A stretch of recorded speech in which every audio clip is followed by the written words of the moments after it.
Glória a Deus. Bom dia, meninas. Tudo bem com vocês? Nós vamos ter um tempo agora, continuando aquilo que Deus já está fazendo, já está falando. Mas antes de nós começarmos, eu queria dizer para vocês que eu ainda acho que tem lá fora o Seja Feliz Hoje. O caminho do contentamento. Se você está procurando um livro de autoajuda, não é esse. Esse é um livro de ajuda do alto. É um livro que confronta muitas das nossas pressões e que tem trazido tanta insatisfação à nossa vida, um sistema que está no mundo que esvazia aquilo que realmente tem valor e aquilo que realmente traz alegria e contentamento ao nosso coração. Contentamento é a base da alegria que vem do céu. Então, lá fora está disponível, vocês podem me levar para casa através desse livro. Sem mais delongas, eu queria que você abrisse a sua Bíblia comigo em 1 Reis, capítulo 19.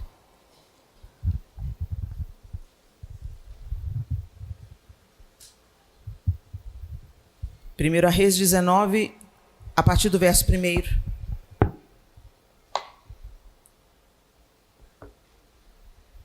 Qual que é o contexto aqui?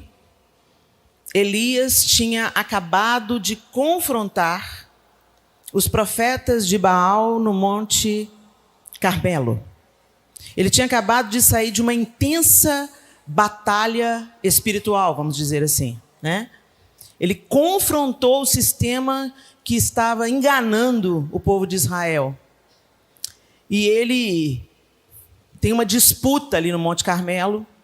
E os profetas de Baal são mortos à espada. Então, não é apenas uma luta entre o bem e o mal, não apenas a manifestação do poder de Deus. Os profetas de Baal, eles invocam, e Elias até zomba, até brinca.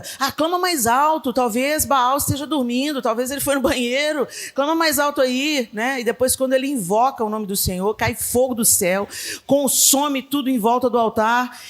Mas não para aí. Depois, quando você lê o texto, você vê que o próprio Elias foi e tirou a vida dos profetas de Baal à espada. Então, é uma coisa muito densa, muito pesada aquilo que tinha acontecido. Você está nesse contexto. E na continuação dessa história, nós estamos aí no versículo 1 de 1 Reis 19. Acabe contou a Jezabel tudo que Elias havia feito, incluindo o modo como havia matado todos os profetas de Baal. Por isso Jezabel enviou esta mensagem a Elias: que os deuses me castiguem severamente se até amanhã, nesta hora, eu não fizer a você o que você fez aos profetas de Baal. Então, Jezabel está ameaçando Elias de morte. Elias teve medo e fugiu para salvar a vida. Foi para Berseba, uma cidade em Judá, e ali deixou seu servo. Depois foi sozinho para o deserto, caminhando o dia todo. Sentou-se debaixo de um pé de giesta e orou, pedindo para morrer. Olha que interessante o contraste. Ele fugiu porque estava com medo de quê? De morrer. Porque a ameaça foi: eu vou fazer a você o que você fez aos profetas de Baal. Eu vou te matar. Aí ele vai para o deserto e pede para morrer. Você vê algum sentido nisso aí? Já basta, Senhor, disse ele. Tira minha vida, pois não sou melhor que meus antepassados que já morreram. Então ele se deitou debaixo do pé de giesta e dormiu. Enquanto dormia, um anjo o tocou e disse: levante-se e coma. Elias olhou em redor e viu perto de sua cabeça um pão assado sobre pedras quentes e um jarro de água. Ele comeu, bebeu e se deitou novamente. O anjo do Senhor voltou, tocou-o mais uma vez e disse: levante-se e coma um pouco mais. Do contrário, não aguentará a viagem que tem pela frente. Elias se levantou, comeu e bebeu, e o alimento lhe deu forças para uma jornada de 40 dias e 40 noites até o Monte Sinai, o monte de Deus. Ali encontrou uma caverna onde passou a noite. Senhor, essa é a tua palavra e nós te pedimos, ó Deus, que a tua palavra entre pelos nossos ouvidos. Ache uma terra fértil no nosso coração. Mude o nosso pensamento. E que o nosso pensamento transformado pelo poder do teu Espírito gere em nós uma nova atitude diante da vida. Porque nós não queremos ser apenas ouvintes, semelhantes ao homem que constrói a casa sobre a areia. Nós queremos ser comparados ao homem sábio, que ouvindo e pondo em prática, é comparado àquele que edifica a sua casa sobre a rocha. Em nome de Jesus, Pai. Ajuda-nos pelo poder do teu Espírito. Amém. O que está acontecendo com Elias nesse contexto, gente? Angústia. Depressão. Sintomas agudos. Vocês viram que Elias, com medo de morrer, sai do seu lugar, vai para Berseba, deixa o seu servo em Berseba, ou seja, se isola. Por que ele se apartou do seu servo? Deixou o servo em Berseba e foi para o deserto. E ali no deserto ele deita debaixo de um pé de giesta e dorme. Essas todas são características de pessoas que estão envolvendo um alto nível de angústia na alma, pessoas que estão entristecidas. E quando você vê ele orando ao Senhor, pedindo para tirar a sua própria vida, o desejo de morrer é uma característica forte de depressão. Elias teve depressão, Helena. Mas Elias era um homem de Deus. Gente de Deus tem depressão. Depressão é uma doença. Não é frescura. E não é demônio. Sim, o demônio oportunista como é, baixo como ele é, ele usa a fragilidade da alma humana e busca um momento oportuno para te golpear no seu lugar de fragilidade.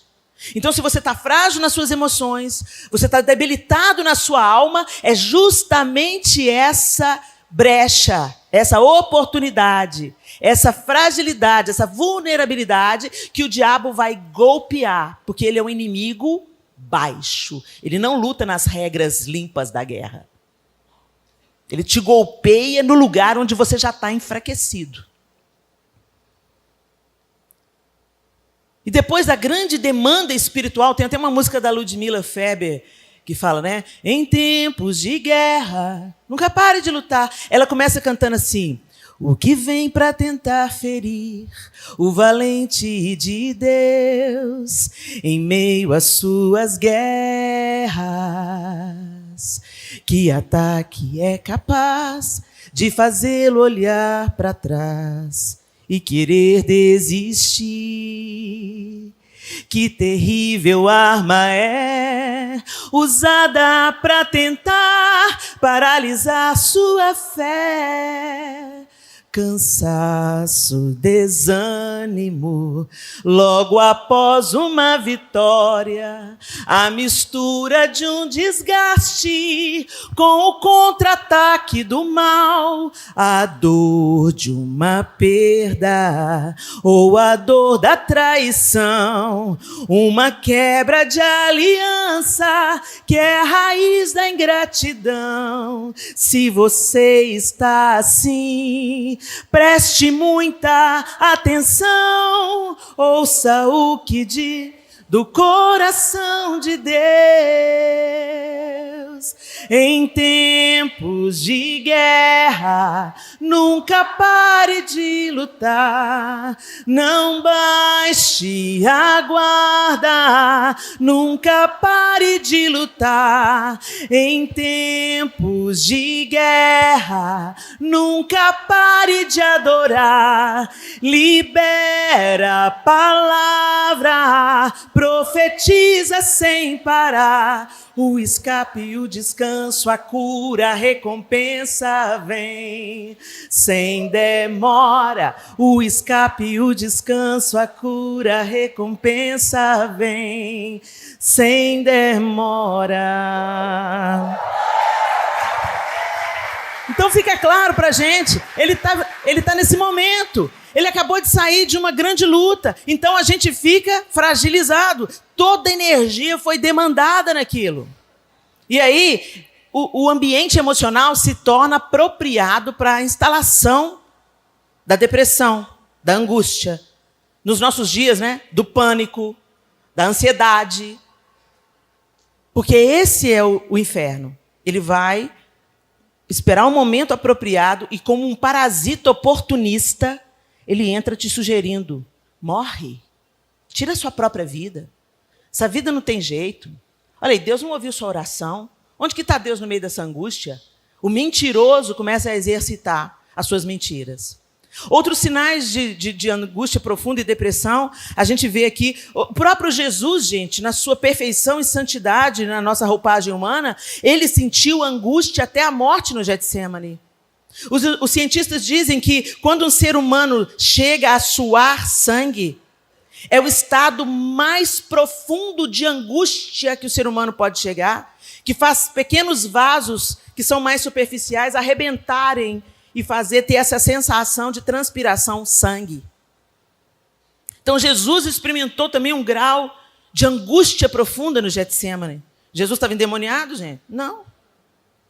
Assim como Elias não estava endemoniado, mas sofrendo um ataque do inferno. A gente tem que discernir essas duas coisas. E entender que é preciso a gente buscar na fonte certa, né? E identificar os sinais de esgotamento emocional. E é isso que eu queria dizer para vocês hoje. Porque diante de tantas coisas que a gente está passando, a gente percebe claramente pessoas dentro da igreja, pessoas fiéis, pessoas cristãs, pessoas que nasceram de novo, vivendo num estado de absolutamente desânimo. Um absoluto desânimo, uma descrença, um abatimento, uma apatia. Muitas pessoas, ontem a gente falou sobre a importância e a necessidade da oração. A oração é um combustível. A oração a gente aprendeu ontem que a oração nos coloca num ambiente de conexão e interação com o próprio Deus. É mais do que uma lista de petições, é o lugar do relacionamento. Então a oração precisa ser intencional, exercitada, até que ela se torne, até que a gente comece a comer dos frutos desse relacionamento íntimo, discernindo a voz do nosso amado, sendo dirigido nos nossos projetos pessoais, nos nossos sonhos, nos nossos planos, cumprindo a vontade de Deus, sendo frutíferas na nossa jornada, sendo uma bênção na nossa família. Esse é o propósito de Deus para nós. Você acha que Deus quer te ver assim, oh Deus, oh céu, oh Zé? Não, gente. A alegria do Senhor é a nossa força. A alegria do Senhor é a nossa força. Então nós precisamos de entender que a oração é um desses lugares onde a gente vai beber da fonte, onde a gente vai se renovar. Mas Elias orava, Helena. E olha, gente, estou dizendo que porque você tem uma vida constante de oração, você não vai ter lutas. Mas a gente precisa de entender onde a gente tem aberto oportunidade para o nosso inimigo agir. Então a gente primeiro, isso ficou claro? Uma mulher e um homem de Deus podem ter depressão? Podem ter. Eles estão endemoniados, gente? Eles estão adoentados. Talvez porque, em muitos contextos, muitos líderes, inclusive, estão vivendo processos depressivos porque vivem num ativismo louco. A gente vive num ativismo louco na ânsia de fazer o que é certo, na ânsia de atender a demanda do povo de Deus, na ânsia de ensinar. A gente tem que tomar muito cuidado, gente, para cumprir a vontade de Deus e não pegar fardos, porque o fardo do Senhor é leve. Toda vez que começa a ficar pesado, você pode fazer uma autoavaliação. O que é, Senhor, que eu peguei que não era para eu pegar? A gente pensa que a gente ama esse lugar de super mulher. Ainda mais a gente que é mulher, né? A gente gosta de ser chamada de guerreira. Fulana é guerreira. O guerreiro, o que ele faz, gente? Guerreia. O tempo inteiro ele guerreia.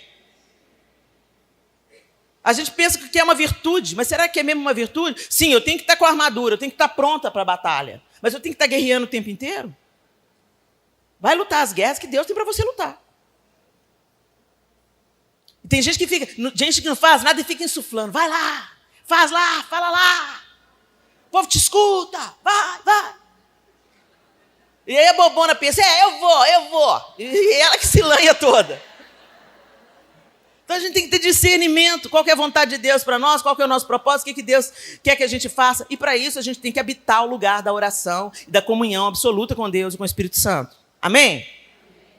Uma característica que tem aqui é que Elias deitou, foi para o deserto. Primeiro ele se isolou.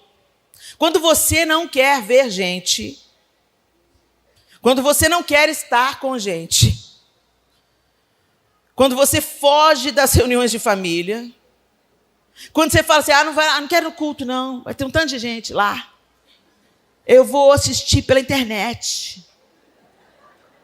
Gente, o isolamento não é benéfico. Existem momentos estratégicos. Jesus mesmo, em algumas ocasiões, se retirava para estar a sós. Eu sou uma pessoa que eu descanso ficando sozinha. Escolhendo a dedo as pessoas que ficam perto de mim. É aquela pessoa que não vai ficar me enchendo a paciência, não vai perguntando o que eu estou. As pessoas que ficam confortáveis com o meu silêncio. Não, mamãe está bem, ela só está calada. O que é raro. Então, quando eu fico em silêncio, é um sintoma de que eu estou esgotada. Então, eu preciso de um tempo para descansar, para me isolar. É assim que eu recarrego as minhas baterias. Mas se isso se prolonga, se eu descanso e eu não quero voltar para a comunhão, eu não quero estar à mesa com os meus irmãos, se eu estou querendo me isolar, isso é um sintoma que a gente tem que prestar atenção. Elias foi para o deserto, deixou o seu servo em Berseba e foi para o deserto. Ficou sozinho. Qual foi o próximo passo? Dormiu. Exausto. Um sintoma de depressão. A pessoa só dorme, nunca é suficiente. Ela quer ficar dormindo. Toda hora ela quer dormir. Um sintoma que nos alerta também de que Elias estava passando por algo sério. Mas olha que lindo. Normalmente, quem tem depressão não quer comer. Verdade ou mentira? Normalmente, a pessoa não quer comer. Ela não quer nem tomar banho. Quem está numa depressão severa não tem força nem para levantar e tomar banho. Mas vem o anjo do Senhor e fala, levanta, come e bebe. Jesus é o pão. Jesus é a fonte da água da vida. Então, quando você fala assim comigo, Helena, não estou conseguindo nem orar. Eu quero ser o anjo do Senhor na sua vida hoje. Levanta, come e bebe. A gente não come e bebe só quando tem vontade, gente. Quando você está doente, você não tem vontade de comer. Você não tem vontade de beber. Mas você sabe que se você não comer e não beber, você vai piorar. É verdade ou mentira? Porque o que você come e você bebe vai dando estrutura para o seu corpo lutar contra a doença. E espiritualmente não é diferente. Você precisa se levantar e mesmo sem vontade. Nós não vivemos para sermos controladas pela nossa vontade. Nós vivemos para obedecer aquilo que a gente sabe que vai trazer vida para a nossa vida. Então, você não ora quando você tem vontade, você não lê a Bíblia quando você tem vontade. Você põe para dentro, mesmo não entendendo o que você está pondo para dentro. Quando você põe um prato de comida, você não sabe onde que está a vitamina C, a vitamina D, onde que está o selênio, onde que está o ferro. Normalmente, você não sabe, a não ser que você seja um especialista no assunto. Mas você tem uma intuição do que faz bem para a saúde e do que faz mal para a saúde. Então, quando você está doente, você come o que faz bem para a saúde, o que vai te dar capacidade para resistir à doença, lutar, os seus anticorpos reagirem à doença. Por isso que é tão primordial, gente, a gente ser intencional e perseverante para construir uma vida onde a gente põe para dentro a palavra de Deus. No momento você não está entendendo nada. Compra uma linguagem mais simples. A NVT é uma ótima linguagem para você ler a Bíblia. A última vez que eu li a Bíblia, eu li pela NVT. É impressionante como as coisas vêm para você de uma maneira mais facilitada. Hoje tem livros que te facilitam entender o contexto que esse livro foi escrito. Redescobrindo Sua Bíblia. Quem aí acompanha o Redescobrindo a Sua Bíblia comigo no YouTube? Pois é, poucas pessoas, né? Porque se fosse Luquinho do Dia, estava bombando. Quem aí acompanha o Luquinho do Dia? A bomba. Mas redescobrindo a sua... é só redescobrindo a sua Bíblia.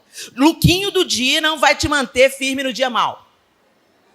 Luquinho do Dia não vai te dar substância emocional para você lutar contra as hostes do inferno. Vai se vestir da sua armadura, da couraça da justiça, do capacete da salvação, dos pés do evangelho da paz, a espada do Espírito, o escudo da fé, e esse revestimento desse look poderoso, ele vem das escrituras sagradas. Então põe para dentro, mesmo que não seja no dia da adversidade, você será sustentado pela verdade de Deus, que emana das escrituras. Come e bebe. Levanta, come e bebe. Aí ele come, bebe e dorme de novo. E o anjo vem de novo. O Senhor sempre insiste com a gente. Você tá ouvindo eu falar para você ler a Bíblia e orar já tem anos. Quem me acompanha mais de perto aí já escuta isso. Meu Deus, a Helena está fanática. Não, gente. É porque eu tenho descoberto na minha própria vida que eu só não sucumbi porque eu tenho comido pão que vem do céu, que é a palavra, e eu tenho bebido a água que vem do Espírito.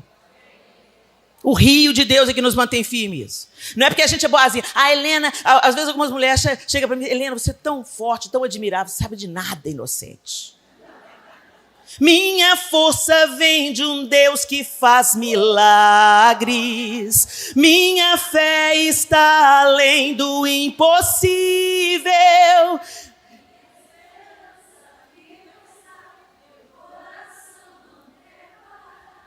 Mas não é tarde para se sonhar. Pois é, mais uma característica. Quando você não se alimenta de Deus, você perde os sonhos. Você fica vagando por aí. O pessoal fica assim, qual que é o meu propósito? Eu não sei o meu propósito. Ô, gente, o seu propósito é viver na presença de Deus, é manifestar quem Deus é torná-lo conhecido entre as nações da terra, é proclamar as boas novas de salvação e aguardar que Ele vem e Ele reina, Ele é poderoso e todas as coisas serão restauradas e não haverá mais choro, nem lágrimas, nem morte. E nós estaremos em plena comunhão com Ele. O nosso propósito é anunciar isso, a esperança, a esperança, a esperança e a esperança. E viver de uma maneira alegre e esperançosa, no meio da escuridão. E isso só é possível quando somos empoderados pelo Espírito Santo de Deus, pela sua palavra e pela verdade que nos liberta das mentiras e dos enganos de Satanás. Então, qual que é a contraofensiva do inferno? Te tirar o apetite pela palavra, te tirar a disposição para orar e te encher de snack. Snack é belisquete, porcaria. É gostoso para o paladar, mas é porcaria. Não te fortalece, te inflama. Né, Elaine? Você acha que a gente está fino assim porque a gente está fazendo dieta para ficar fitness? Não, gente, porque, como eu testemunhei ontem, uma doença grave bateu na nossa porta. E aí vira uma chave. Estou cuidando bem do templo do Espírito Santo? Estou vivendo a vontade de Deus? Ou o meu Deus é o meu estômago? Sou dominada pelo... gente, mas crente não fuma, não bebe, mas come pra caramba. E a gente acha isso uma piada engraçadíssima. O diabo está nos destruindo porque está enchendo a nossa pança.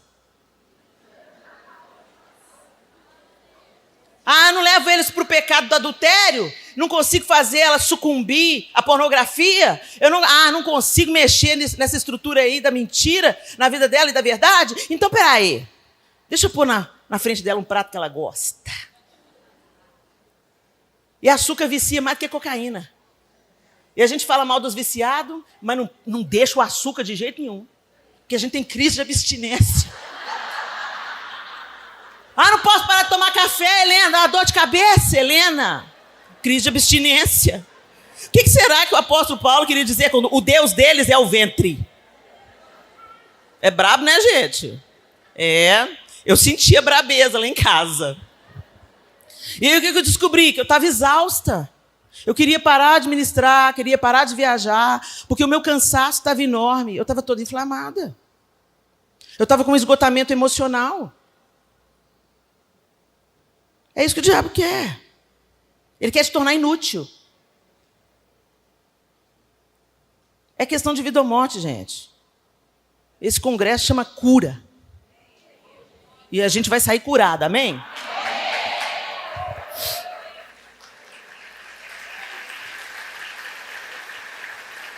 O que nos esgota hoje?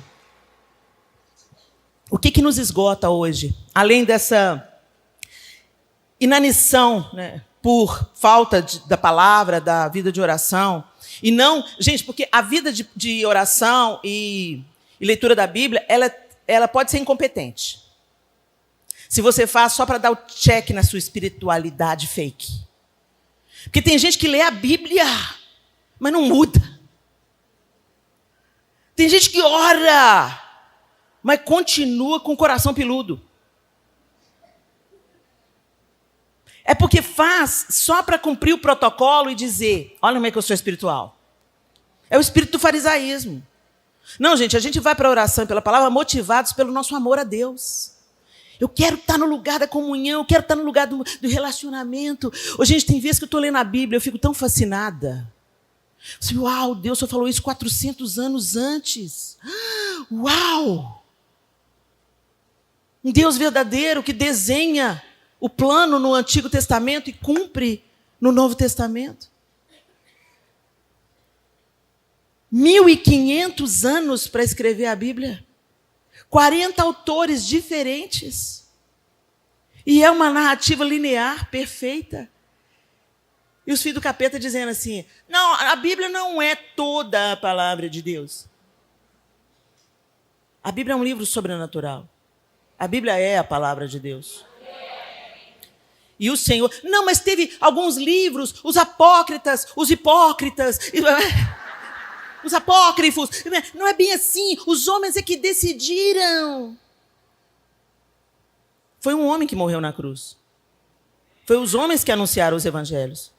Foram os 12 discípulos que incendiaram uma nação. Deus usa homens. Apesar deles serem homens. O fato de sermos humanos não detém o poder de Deus. Ele vai estabelecer o que ele quer estabelecer. Por isso que esse livro é tão odiado e as tentativas de destruir a Bíblia estão crescendo. Temos que atualizar a Bíblia. Temos que reescrever a Bíblia. Não, gente, a gente tem que viver a Bíblia. A gente tem que deixar a Bíblia nos moldar e nos apresentar o caráter de Deus e nos movermos nesse caráter de Deus. Se a gente começar a relativizar a palavra de Deus, nós vamos tomar para nós só as partes que nos interessam. E a nossa carne sempre vai filtrar de um jeito que a gente viva vagabundamente. Então presta atenção nisso aí, fecha parênteses. O que nos esgota e nos adoece emocionalmente hoje? O que coopera para isso, além dessa falta de interação com Deus? Caos social. Notícias ruins. As notícias ruins, já comprovado pela ciência. Se você escuta 5 minutos de notícias ruins, você tem 5 horas de imunidade baixa. Ciência. Entendeu? Porque muita gente morreu na pandemia. Fica assistindo más notícias. Fica se enchendo de más notícias. E alguns meios de comunicação trabalharam ardentemente para você só conhecer a desgraça e a má notícia. Por isso que o evangelho é chamado de boas notícias. Esperança, boas notícias. Né? Ô, Elaine, vem cá, chega aqui, compartilha aqui. Pode vir, amor, pode vir, sem culpa. Vem. A gente veio conversando no carro sobre alguns estudos feitos com pessoas não cristãs. Compartilha com a gente o que você compartilhou comigo no carro. Alguns estudos têm sido demonstrados agora, nesses últimos anos, e um deles sobre imunidade, eles pegaram 67 estudantes americanos e colocaram para assistir o filme da Madre Teresa de Calcutá, e 67 estudantes para assistirem o filme de Hitler. E eles mexeram na imunidade, eles fizeram os exames antes e depois do filme. Aqueles que assistiram o filme da Madre Teresa de Calcutá, eles saíram com imunidade altíssima, e os outros não. Um outro estudo muito interessante foi um exame de PET scan, que é aquele exame que se faz para câncer. Então, eles colocavam as pessoas na máquina e viam as imagens. E depois, eles faziam a pessoa recitar o Salmo 23. Depois que a pessoa recitava o Salmo 23, entravam na máquina e as imagens melhoraram. E assim por diante. Oração também, na UTI durante a pandemia. As pessoas que receberam oração não foram entubadas e saíram da UTI. E as pessoas que não receberam oração, muitas delas morreram. Isso tudo é estudo científico, não é estudo de pessoas cristãs, são estudos seculares, mas que têm demonstrado que a Bíblia, ela tem razão de tudo. Amém? Obrigada, minha linda. A gente tem que prestar atenção no que enche os nossos olhos e entra pelos nossos ouvidos. Porque essa tem sido a mesa de Satanás para adoecer o corpo de Cristo. E ontem eu confessei para vocês aqui a minha vulnerabilidade. O que o meu corpo produziu, e eu não estou justificando também a minha carnalidade, o meu temperamento, mas o meu corpo produziu uma resposta ruim a uma série de más notícias que eu fui recebendo. Quando eu fui recebendo e tendo acesso às imagens de violência, aquilo que o povo de Israel passou, e a reação do mundo como se isso fosse nada, isso foi me enfurecendo de tal maneira que quando eu encontrei alguém que pensava diferente de mim, eu reagi de uma maneira agressiva. Então não pense você, gente, que o que você assiste, o que você vê, o que você contempla, não muda aquilo que está dentro de você.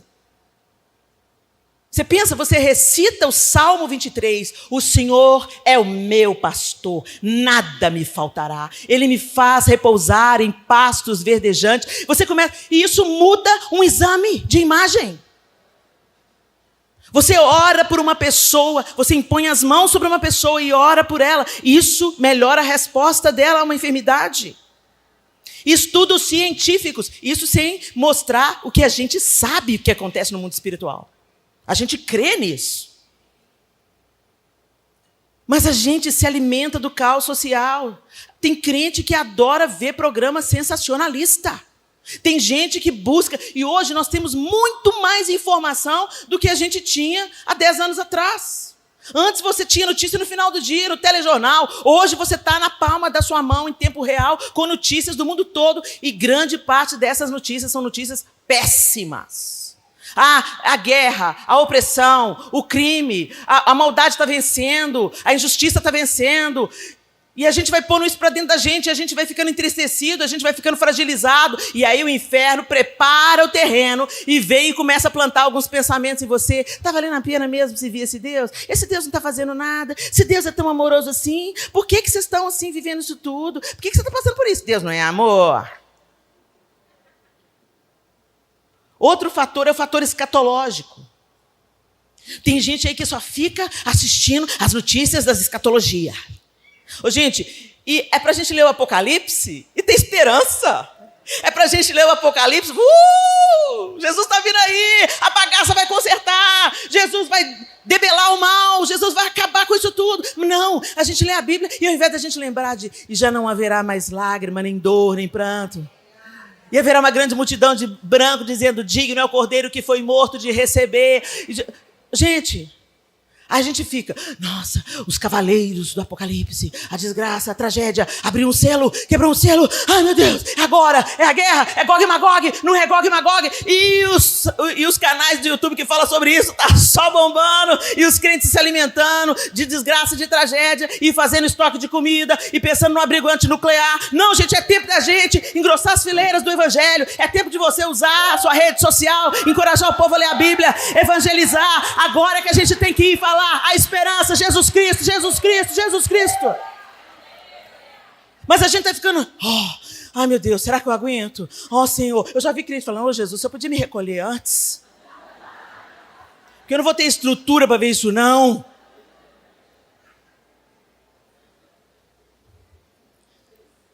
Só usando esse exemplo de Israel. O mundo está se tornando um lugar inóspito para os judeus, sim ou não?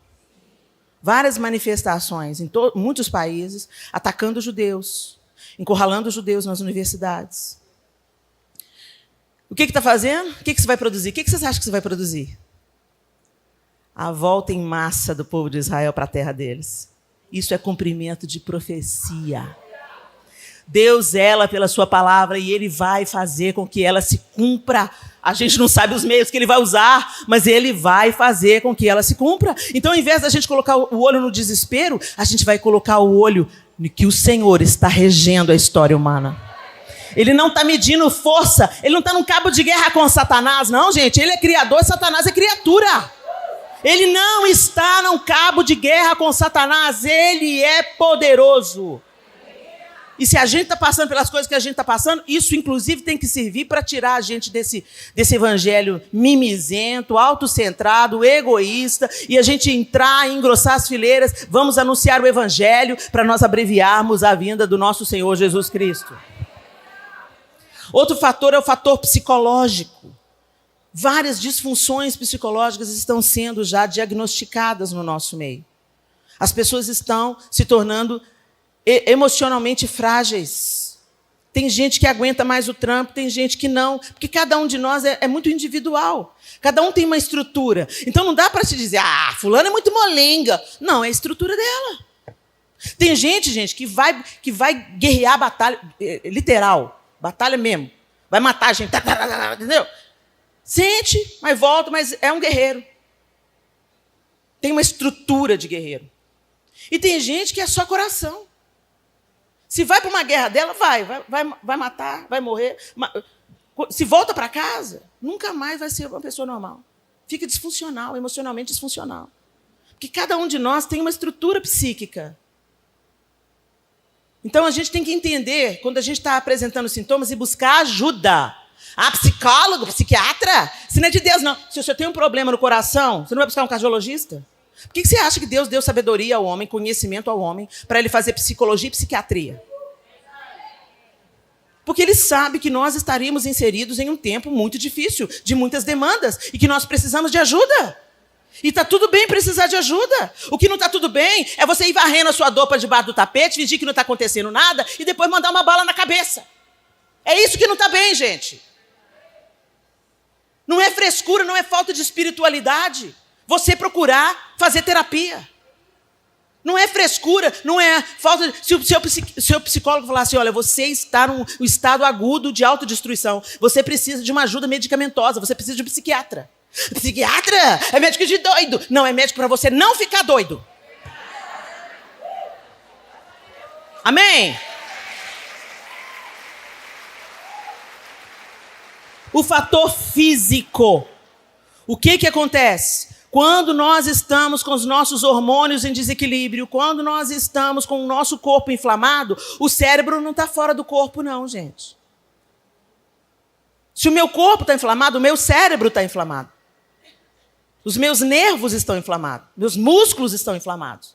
É o todo. E aí, gente, existe até dietas que vão te ajudar a vencer a depressão. Existe um grupo de alimentos, de suplementos vitamínicos para te ajudar a vencer a depressão. Então, a gente vê que a gente é um ser integral. Então, a gente precisa de cuidar do nosso corpo, sim. Esquece um pouco a estética. Vamos sair desse fantástico mundo de Barbie e vamos entender os nossos objetivos. Não é fazer a dieta da lua, a dieta do ovo, entendeu? É comer coisa boa. É desprezar o que te inflama. Tira a lactose, tira o glúten, tira o açúcar. Isso te inflama. Aí você está mal. Vou comer um chocolate. Uma barra desse tamanho. E é isso que o inferno quer. Gente, olha aqui, ó, se eu sou o inimigo, eu quero destruir um povo, eu quero acabar com o povo, o que eu vou fazer? Eu vou estudar esse povo para traçar contra ele uma estratégia. Sim ou não? Então, se eu não te destruo através do álcool, porque crente não bebe, eu te destruo através da comida. Vocês estão entendendo, gente? Através da preguiça. Vai malhar nada. Isso é vaidade. Já foi provado que musculação impede a demência. cientificamente. O diabo quer te ver demente, sem razão, sem organização nos seus pensamentos. Ele não quer você útil até o seu último dia de vida. Ele não quer você pregando o evangelho até o seu último dia de vida. Ele não quer você testemunhando. Ele quer fazer você sucumbir.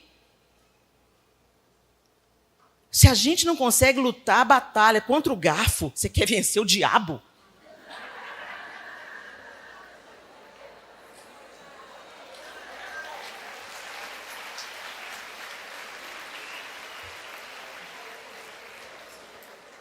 O fator espiritual.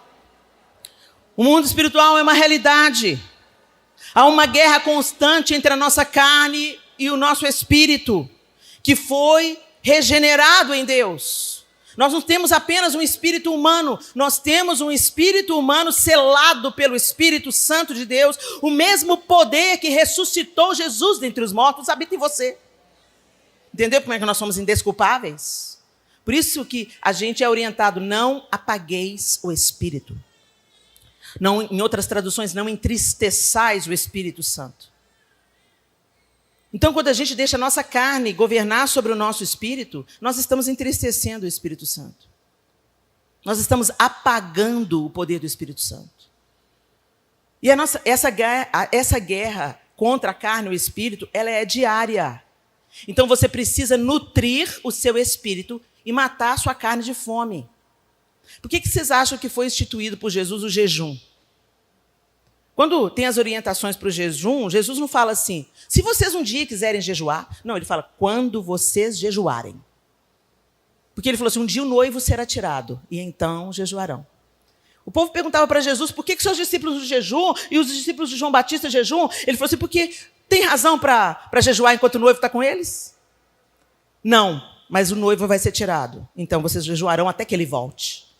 E, gente, eu já passei por lutas sem jejum e com jejum.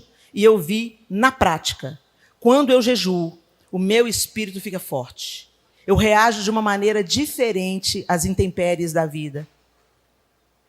Mas quando eu não jejuo, e pelo contrário, eu estou mantendo a minha carne bem nutrida da sua vontade, dos seus prazeres, das suas delícias, mesmo quando eles são mortais para o meu corpo, eu sucumbo, eu fico enfraquecida espiritualmente. Então, o jejum é uma prática que deve ser retomada na nossa vida. Inclusive, existem estudos científicos sobre os benefícios do jejum no nosso corpo. E aí você vê como o nosso espírito está conectado ao nosso corpo. Sinais de esgotamento emocional. Vamos ver se vocês entram em algum aqui. São sinais que podem te ajudar a identificar se você está em esgotamento emocional ou não. Hiperdimensionar os problemas. Tem um problema assim, meu Deus. É um problema que todo mundo enfrenta, mas quando chega na sua vez, você não, isso eu não dou conta, não, isso é muito grande para mim, eu não vou dar conta. Igual esse caso dessa pessoa que falou assim, Deus podia me recolher. Porque o mundo está muito ruim.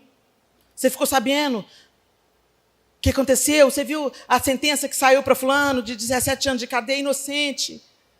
Você viu a guerra na Ucrânia? Você viu as criancinhas na Palestina? Você viu... Isso é problema grave, gente. Mas tem gente que faz de um problema. Minha nora está virando a cara para mim.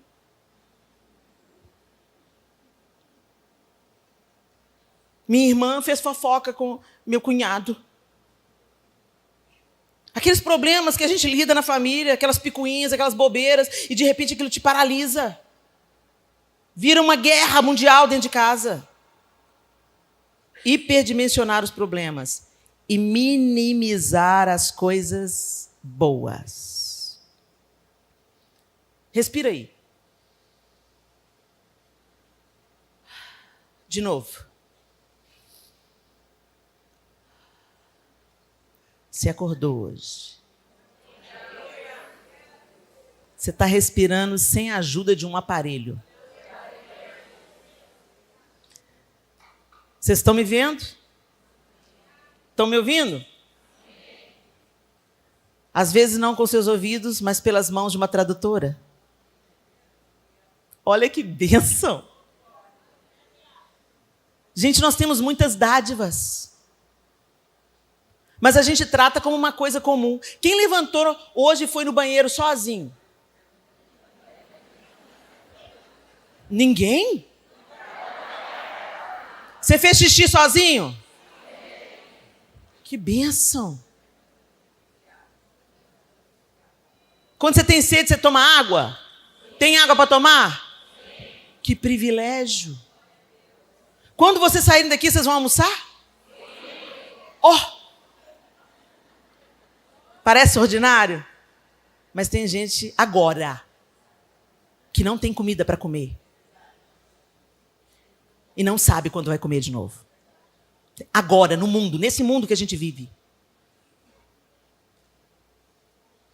A gente minimiza as coisas boas como se elas não fossem dádivas. Você não presta atenção, você só está prestando atenção na desgraça, na tragédia, no problema, naquilo que não está do jeito que você quer. E você não presta atenção nas dádivas, na bondade de Deus. Em ter um chuveiro com água quente ou água fria, do jeito que você preferir. Você escolhe a temperatura da água. Que luxo! Você tem sabão cheiroso para tomar o banho. Desodorante. Oh, que maravilha! Mas a gente trata isso tudo como se tudo fosse nada. Tem gente lá na Palestina agora que só queria ter um chuveiro e um prato de comida. Saber o que precisa fazer, mas sem ânimo para fazer. Esse é um sinal. Você sabe o que você tem que fazer. Você já identificou que isso é bom para você, mas você não tem ânimo. Eu não consigo. Eu não tenho ânimo. Isso é um sinal de esgotamento emocional. Você busca isolamento, quer ficar longe das pessoas, a característica de Elias. Isso é um sinal de esgotamento emocional. Isso não é normal, gente. O ser humano, ele é social, ele precisa um do outro. Nós precisamos uns dos outros. Quando vem um movimento contrário a isso, não é timidez, não, gente. Porque mesmo o tímido, ele precisa das pessoas. Quando você entra num processo de querer se isolar, isso é um sinal de esgotamento emocional. Outro sinal de esgotamento emocional é a distorção da sua identidade. Você é cheio de talento, cheio de dons, as pessoas te admiram, as pessoas te respeitam, as pessoas reconhecem como você é uma bênção, mas você... não sou assim, não. Sou feia, chata, boba e cagona.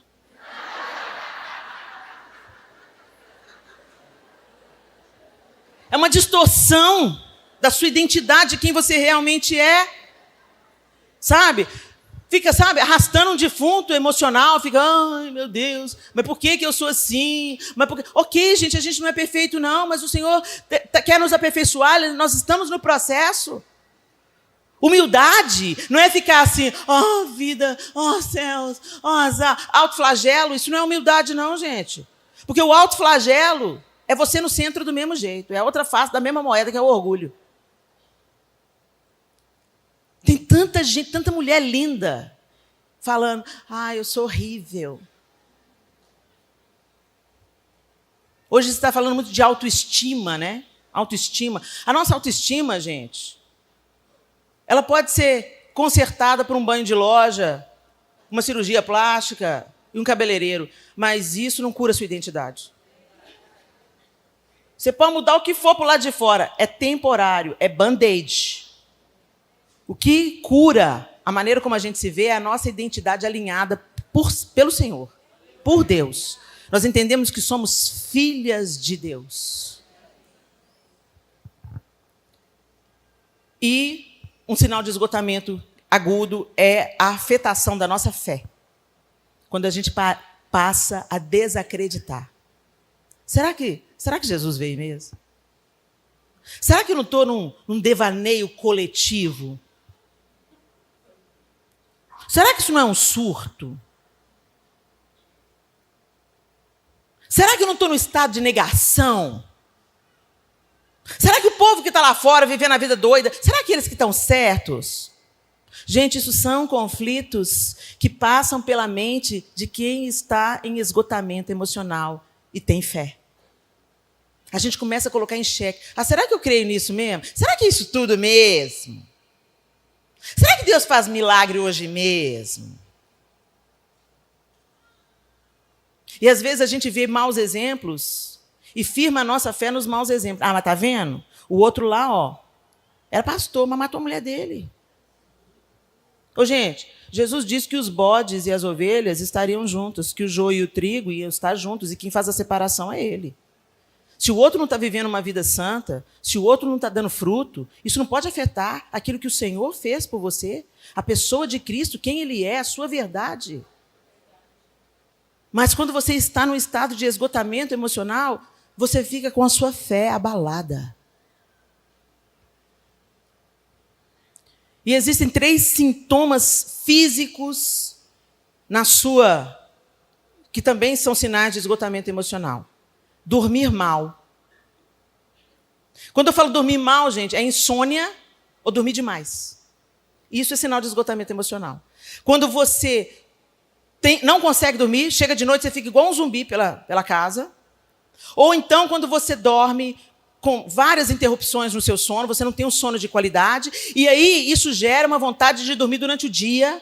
Chega depois do almoço ali, você fica capengando, e na hora que você tem que dormir, você não dorme. Essa disfunção no sono da gente, ela pode ser um sinal do nosso esgotamento emocional. Irritação. Coração peludo. Ninguém fez nada. Você já sai da cama querendo matar um. Pode ser esgotamento emocional ou hormônio endemoniado. Falhas de memória. Sim, falhas de memória podem ser resultado do Covid. Pode ser já um sintoma da sua vida que não exercita os músculos do corpo. Mas falhas de memória também podem ser sinais de esgotamento emocional. E quais são as soluções para isso? Você precisa de entender que quem você é mais importante do que aquilo que você faz. O que você faz tem que ser a consequência de quem você é. Você não faz para ser. Você faz porque você é. Você serve ao Senhor porque você tem segurança na sua identidade. Você sabe qual é a vontade de Deus para você. Você tem disposição de anunciar a verdade que te libertou. Você tem disposição para encorajar outras pessoas nas suas debilidades. Você tem disposição. E isso é gerado por quem você é. Porque se você inverte as polaridades, isso vai te trazer muito peso. Então, a primeira coisa que você tem que entender, que você é. Você é quem? Você é filha de Deus. Você foi redimida pelo sangue da cruz. Você foi reconectada com Deus Pai. Você era criatura e agora você é chamada filha de Deus. E o DNA de Deus está querendo ser implementado em você, uma vez que você foi feita nova criatura. É para isso que o Espírito Santo nos foi outorgado. O Espírito Santo nos foi dado para forjar no nosso caráter, o caráter de Cristo, para forjar nas nossas emoções, as emoções de Cristo, para formar Cristo em nós, a esperança da glória. Você precisa de entender que o que você é, repete comigo, o que eu sou é mais importante do que aquilo que eu faço. Gente, hoje eu estou pregadora do Evangelho no púlpito. Amanhã eu posso ser uma faxineira. Lá na aldeia Nissi, lá na África. Eu já estive cantora. Eu já estive em ministério infantil. Eu já fiz evangelismo na praça. Não faço mais isso. O Senhor está me usando hoje de uma outra forma. O que eu faço não me define. Quem eu sou define o que eu faço. Gente, não inverte isso. Porque senão, quando você for desprezado, quando você for rejeitado, quando o que você faz não for aceito, você vai adoecer emocionalmente. Você vai culpar as pessoas, você vai se revoltar contra a igreja. Ninguém me reconhece, eu dei o meu sangue, eu me entreguei. O que a gente faz para Deus, toda obra no Senhor não é vã. Mas aquilo que a gente faz tentando achar cura para a nossa identidade, o diabo vai usar exatamente isso aí para te ferir. Abre o seu olho. Descansar. Enquanto eu descanso em Deus, Ele me dá tudo que eu preciso é descansar, confiar, entregar todo o meu cuidado a Deus, repousar, colocar minha esperança em Deus. Descanso não é preguiça. Descanso é 6 dias de trabalho, 1 dia de pausa. 6 dias de trabalho, 1 dia de pausa. Trabalho e desfrute. Trabalho e desfrute. O Senhor estabeleceu essa ordem. E quando você descansa, não é só descanso. O descanso é contemplação do belo.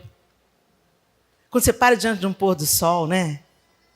Pessoal, está dando uma receita aí científica também para desintoxicar das telas. 2 horas de exposição ao verde, ao ar livre, e pés no chão, na terra. Isso te desintoxica das telas. Descansa. Deus, que é Deus, descansou, por que você acha que você não pode descansar? Você não precisa descansar. Não, descanse não, tem tempo para descansar não. A gente descansa no céu. Obedeça a Deus, gente, obedeça a Deus, obedeça a Deus. Deus mandou descansar, descansa. Cuidar da saúde física. Não vou ser redundante aqui. Come direito e vai fazer exercício. E não faça só a caminhadinha, não, você precisa de musculação. Se você for para uma UTI, sabe o que te mantém viva lá dentro? Massa muscular. É da massa muscular que vai ser retirado a força para combater, seja lá o que você estiver enfrentando dentro de uma UTI. Você fica muito tempo paralisado, você fica muito tempo. Se não tem de onde tirar, a sua chance de sucumbir é maior. Então você precisa de se exercitar além da caminhada. Você precisa de fazer exercício para desenvolver músculo. Estou falando para você virar halterofilista, não, gente. Estou falando para você exercitar os seus músculos. Para ter funcionalidade até na sua velhice. Para abaixar, levantar, correr, atrás de um ônibus. E, finalmente, colocar para fora, diante de Deus e diante das pessoas. Quando Elias sai, ele recebe aquele alimento, um alimento sobrenatural, que sustentou ele durante 40 dias. E ele caminhou até o Sinai. E quando ele chegou no Sinai, ele fez o quê? Entrou dentro da caverna. Ainda estava nesse espírito. Mas lá na caverna, Deus se manifestou a ele. E Deus pergunta para ele, o que você está fazendo aí, Elias? E ele fala. Ele põe para fora. Gente, a gente tem que pôr para fora. Uma das dinâmicas da oração é essa. Fala com Deus. Está cansado? Senhor, eu estou cansado. O Senhor está uma raiva. Senhor, eu estou toda trabalhada no ódio. Põe suas 2 mãos em mim, porque eu sei que isso não vem do Senhor. Põe suas 2 mãos em mim, Jesus. Me segura aqui. Conta para Deus, Senhor. Em vez de você fofocar para a irmã, que não vai poder resolver o seu problema, e você ainda contamina o coração dela, Senhor, eu te contei. Senhor, deixa eu te contar. O João talhou meu sangue, Jesus. Nunca, né, meu bem? Pior que é até difícil de eu falar desse homem. Ô, Senhor, um dos meus filhos talhou meu sangue, Jesus. E, Senhor, eu vou confessar para o Senhor, meu coração está peludo, eu estou a fim de dar uma voadora nele. Estou a fim de falar umas verdades na cara dele, entendeu? Mas eu sei que essa é na sua vontade, Senhor, então me ajuda aqui. Vem aqui, Senhor, me fortalece com o teu Santo Espírito. Blá, blá, blá, blá, blá, blá, blá, e você começa a orar, chorar, babar. Quando você levanta dali, você está boa. Mas não é só o Senhor. Nós precisamos uns dos outros. Então você precisa de aprender a pôr para fora. Gente, por que as nossas avós não precisavam de terapia? Porque elas não tinham problema? Claro que tinha. Mas tinha aquele banquinho, não sei como é que era aqui. Tinha um banquinho na calçada. Ela sentava ali para olhar os meninos brincando na rua. A vizinha vinha e sentava também. E elas começavam, nossa, fulano. Ela falando, fulano, solta essa bola. Fulano tá tão egoísta, gente, tô tendo um trabalho com ele. A outra, fulano também teve essa fase, boba. Isso passa. Você faz o seguinte, você faz isso, aquilo outro. A fulano tá com uma dor de barriga, tem um chazinho assim. E você... Ali, ó. Tinha banco em todas as casas, não sei aqui, gente, mas em São Paulo, tinha nas calçadas, em São Paulo, em Minas Gerais, tinha nas calçadas, em Belo Horizonte, Sete Lagoas, onde minha avó morava, onde eu passava as minhas férias, toda casa tinha um toquinho, um meio-fio que tinha sobrado, elas faziam um banco de cimento de alvenaria. Às vezes os caras, quando construíam o muro, já construíam o banquinho. Hoje não dá para ter banquinho, quando surge o motoqueiro, todo mundo sai correndo. Então Deus providenciou os terapeutas, aleluia. Ou a mesa. O poder da mesa. A mesa. A gente precisa de aprender a se sentar à mesa. A mesa da comunhão, não a mesa da fofoca. A mesa do compartilhar, a mesa do orar. A mesa onde o outro vai ter liberdade de abrir o coração e o segredo dela vai ser protegido e não espalhado. Não é à toa que o Senhor ordena a sua mesa, a sua bênção na mesa, uma ordenança. Vocês vão partir o pão, vocês vão beber do cálice em memória de mim. Vocês vão se sustentar mutuamente. O meu corpo, a minha igreja vai se assentar e vai participar da minha mesa, a mesa do Senhor. Nós precisamos, gente, Tiago 5, 16 e 18, diz assim, portanto, confessem seus pecados uns aos outros e orem uns pelos outros. A oração aí de novo. Orem uns pelos outros para serem curados. A gente está doente porque a gente não compartilha os nossos fardos e porque a gente não ora uns pelos outros. Deus mudou a sorte de Jó enquanto ele orava pelos seus amigos. A oração também é o lugar da nossa cura. A oração de um justo tem grande poder e produz grandes resultados. Nós não somos justos por nossa conta, não. Nós somos justos porque fomos justificados em Cristo. Elias, olha aqui. Tiago citando Elias.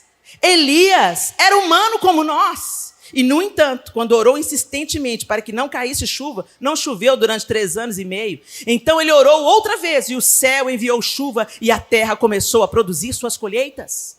Tiago está nos encorajando a liberar o que os cientistas chamaram de um campo magnético que atinge até 2 metros.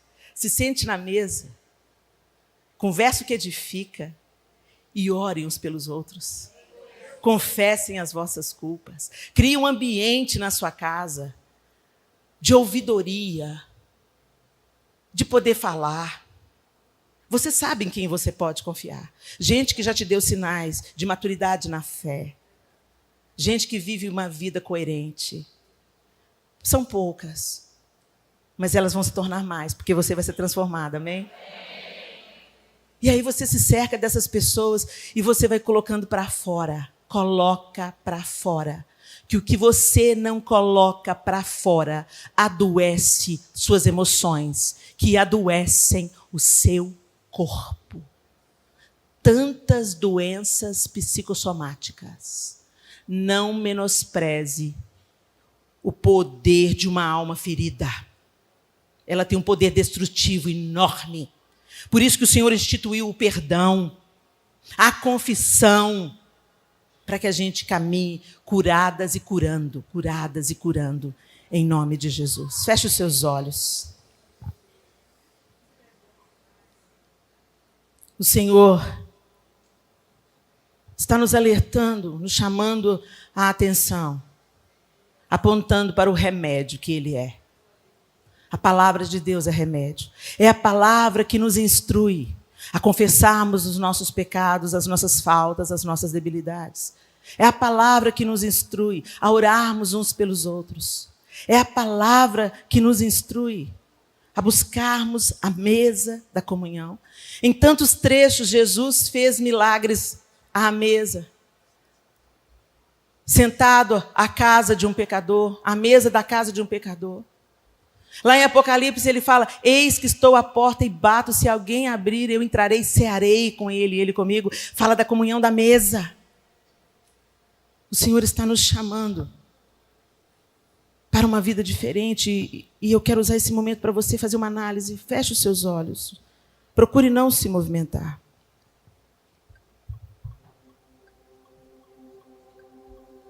Como é que você está vivendo a sua vida? Se esgotando, tentando agradar a Deus com o seu trabalho? Tentando ser através daquilo que você faz? Tão antenada com as notícias do mundo e não antenadas com as notícias do céu. Como nós ficamos esgotados. A gente não tem estrutura para isso, não. E a gente precisa se voltar para o Senhor. Seus esforços não compram Deus. O seu desgaste, a sua intensidade. Muitas vezes a gente mascara o desejo de ser aceito, a nossa carência, buscando trabalhar. A gente tem que se reconciliar, entrar nesse relacionamento, interagir com Deus. E naturalmente, o fruto vai explodir na sua vida. Quando você pensa que não, você está abraçando alguém que você não conhece. Quando você pensa que não, você está orando por aquela mulher que não podia engravidar. Quando você pensa que não, Deus está te levantando dentro de um banco, dentro de um supermercado. Quando você pensa que não, alguém que nunca te viu fala assim: o que você tem? Tem uma paz que vem de você. O fruto que o Espírito produz em nós não pode ser produzido por nós mesmos. A gente cria um ambiente favorável, a gente se volta para Ele, a gente fica aos pés como Maria ficou, a gente abandona a cozinha. Marta ficou tão preocupada com a cozinha, com o serviço. Era uma preocupação legítima, mas Maria escolheu a melhor parte. Você carrega o nome da família? Você carrega o nome da família. Quando a gente carrega o nome da família, nada tira esse nome da gente. Não é o que você faz ou o que você não faz. Se os meus filhos se rebelarem, eles vão continuar tendo Tanuri no nome deles. Eles vão continuar fazendo parte da minha família. Vocês estão entendendo? Você carrega o nome da família. E é isso que te torna aceitável diante de Deus. Você foi reconciliada, você agora é filha. Então se assente à mesa, descanse, se desconecte um pouco. Você não precisa ser tão bem informada, não. Você precisa ser bem informada das notícias do céu, da esperança vindoura, para você ser um propagador de esperança. Num mundo em depressão e desespero, Deus está contando conosco para ser sal e para ser luz, para fazer a diferença. Mas para a gente fazer a diferença, a gente tem que se alimentar dele e vivermos em comunhão uns com os outros. Amém? Obrigada, Senhor.